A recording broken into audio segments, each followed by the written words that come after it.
When looking at the current state of the United Kingdom, clearly things are very bleak. UK government debt to GDP has crossed the 100% threshold. Consumer debt, corporation debt are at record levels. We're going into what will be a very severe recession with interest rates at near zero levels. We still haven't unwound the quantitative easing from 2008. But the United Kingdom, Britain, England has a long history of managing to defer crisis well into the future. If you just look at the last 100 years alone, the UK has managed to keep things ticking over. So in 1920, 100 years ago, shortly after the First World War ended, they debased the silver content of silver coins. Up until that point, pre-1920, silver coins in the UK had a sterling silver content. That is to say, silver coins were 92.5% silver. In 1920, they debased silver coins down to 50%. So that, in part, helped pay for the First World War. They did the same trick in 1947, so again, only 2 years after the Second World War ended. They debased silver coins at that time down from 50% down to zero. 1947, after that point, silver coins basically contained no silver.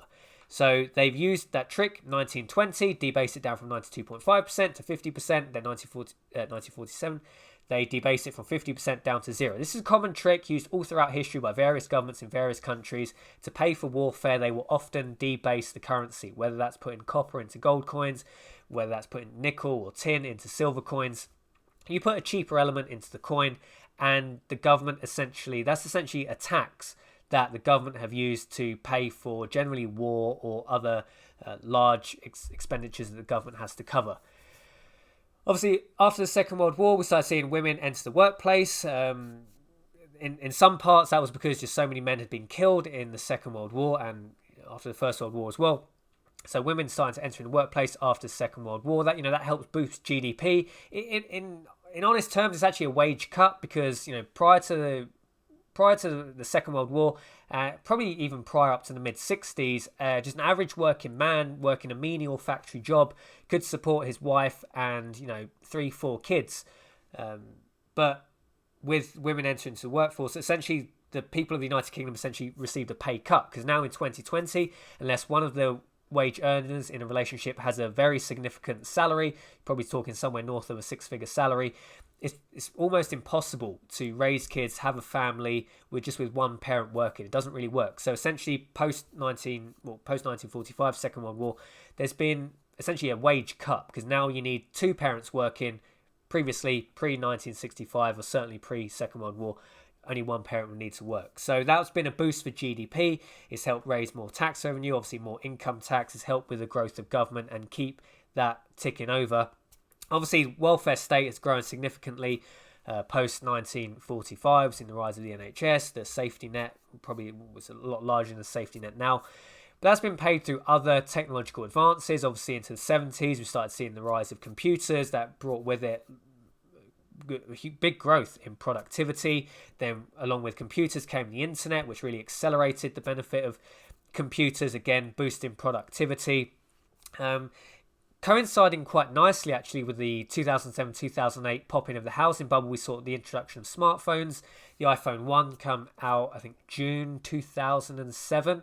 So just as the housing bubble was rapidly starting to unravel, we actually saw the introduction of smartphones, which again were another boost to productivity. You imagine the boost in productivity over the last 13 years as smartphones come online, as people can do work on the train, on the bus, checking emails. That's a big boost to productivity. Now, we are where we are now. Obviously, in 2008, the central banks of the world really started to experiment with quantitative easing. This is something that's been Japan has been experimenting for a long time, but certainly in nations such as the UK, the US, we really started seeing the experimentation of quantitative easing.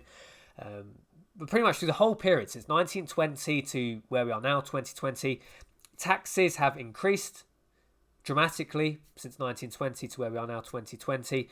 I think tax levels are at a point now that the governments can't really burden average people with taxes anymore. I just don't think people will stand for it if taxes rise. I mean, people will point fingers at the rich, saying just tax the rich, but you'll probably get to a point where rich people will just leave the UK or leave any country which tries to introduce large amounts of tax on them. So I don't think tax rise on their own will work. up until now, the last 100 years, we've had many tricks that the establishment have managed to use, whether it's debasing the currency, whether it's, doubling the workforce by the introduction of women into the workforce, whether it's computer medicine. I don't see a trick. I don't see an ace in the pack that they can pull out. I mean, you can argue AI, artificial intelligence. I don't think that's close enough now. And AI potentially opens up a whole can of worms. When AI comes online, it's probably going to be quite destabilizing, because there's going to be a huge shift in the way humans work, the sort of employment that humans will continue to do. I do think humans will still find employment alongside AI. I think there's going to be certain sections of the service sector that will still work. I mean, if you want to have a massage, I think most people would prefer a massage from a human rather than a robot. So I think there's still going to be jobs when AI comes online. What I'm saying is I don't think AI is going to happen in 2020, 2021. It's too far away. We don't have a computer. We don't have an internet. We don't have a women entering the workforce. We don't have a currency to debase in the same way as silver. I mean, they can try QE.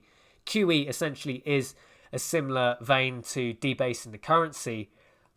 I don't think it's going to work in the same way. I mean, it's a lot easier just to take the silver out of the currency. I mean, QE is a dangerous road to go down. I don't see that as... I mean, it's something they're clearly going to try. QE and negative interest rates will certainly be something that they try and experiment with, and it will probably end up being a huge disaster. I think the inflation probably will run away. But I don't see the silver to debase. I don't see computers. I don't see the internet. I don't even see a smartphone, a technology around the corner that will help mitigate the recession we are going into. I thought it was just an interesting one anyway. Over the last 100 years, it's been quite interesting.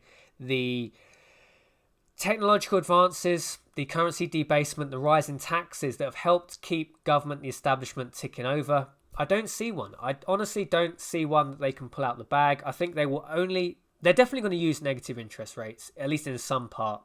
They're definitely going to use increasing levels of quantitative easing, both of which are very dangerous. But there's nothing I see on the horizon. I mean, maybe in 6 months' time, someone will just invent quantum computers and they'll think, oh, well, look, 2020, quantum computers came along and that solved the huge recession the world was going into. But I don't see it. I don't see the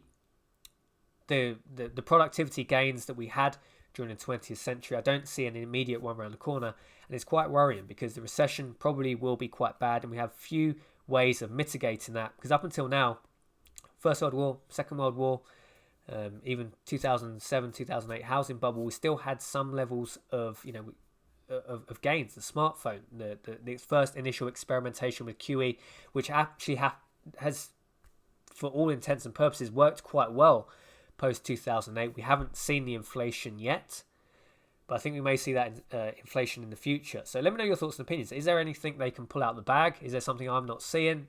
I don't see it, but maybe there is something out there that will mitigate the levels of this recession. If not, they will have to use negative interest rates. They will have to use QE, but I think that will be quite disastrous. I don't really think it will work. Thanks for watching this video. As always, gold is money. Everything else is just credit, and 9 times out of 10, they will debase it, even if it's in your currency, as happened in 1920, 1947. Thanks for watching this video. As always, I'll see you next time.